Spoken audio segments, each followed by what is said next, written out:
dark windscreen, man. It's not.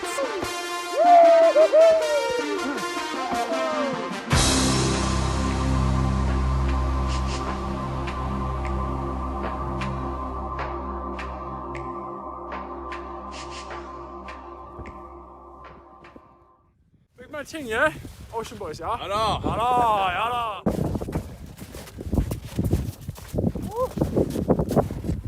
Vlogg.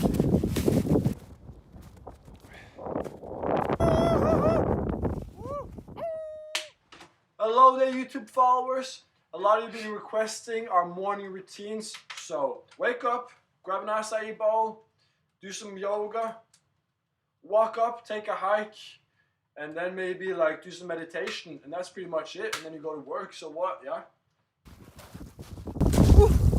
Hei, gutta! Helt på position, du ser så jeg hopper rett ned i det skåret, ass. Wow! Shit! Fucking rad! Ja, det følelsen jeg har kommet på. Bro, pick your own line! Ser du krystallene? Du må spørre YouTube-følgerne. Hello there, YouTube followers. Can you see the crystals in the water? Perfekt pølse. Let's eat. And that's how you Norway. Lunch rituals. Yngve, hadde ikke moren din en veldig god oppskrift på ketchup? Jo, stemmer det. Hei, se her da. Altså 35 kilo med friske tomater til denne spesialretten som skal bli aldeles nydelig, ikke sant?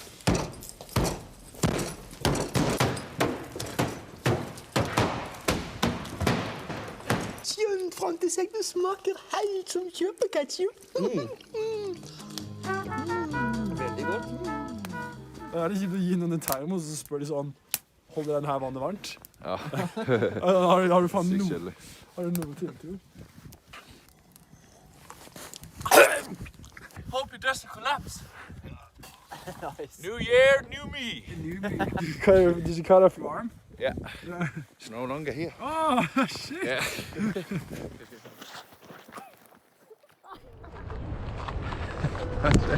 Ok, da kommer vi akkurat ned fra fjelltur. Da ser det ut som surfen pumper, ass.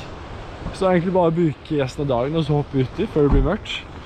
For at du vet, alle vet det, at in the polar circle, you only have 3 days of light to score.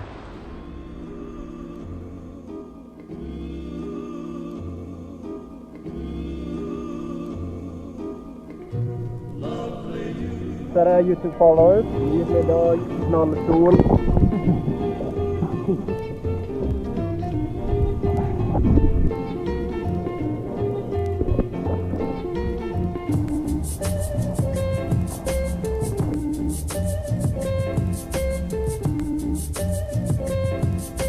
Oh, it may not look that cold, but it's brain freeze all the way.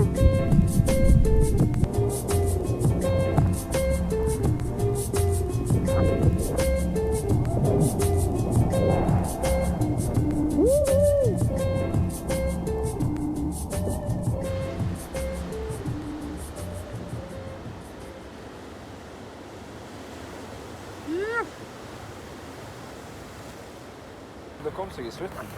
Det ble litt større. Det trynte jeg hele tiden i en god periode. Hvis du har en ding, og du ikke har tid til å fikse den, så er det bare duct tape, for da får du ingen vann inn. Nei! Det er sant? Fy faen, Det ass. er ingen vann. Så det var bare sånn. Faen, det er bulletproof. Bulletproof, ja. Den dingen der har ikke sett vann. Nei. Den er tørr.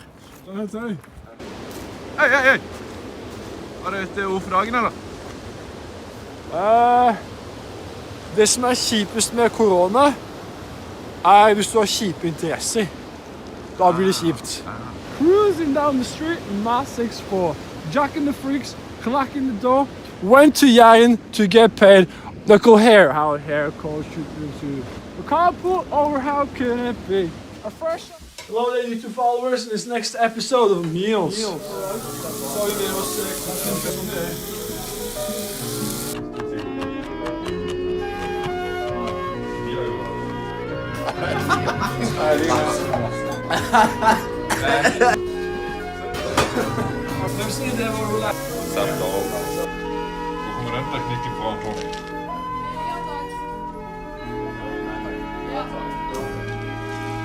Hvor er Hellas? Din oldefar. Mitt navn er Santopoulos Domanski. Antoni.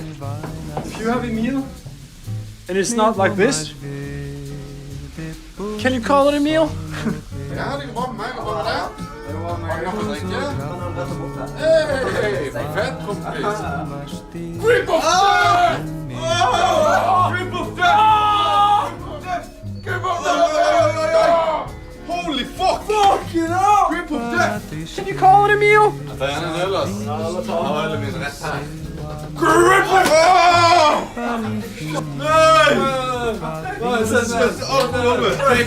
Take two. Tørst. Jeg skal ha en øl. Double time. Grip of death! Death! Oh no! Game of life! You stand up, boy, like a proud boy. Game of life. I never want game of life.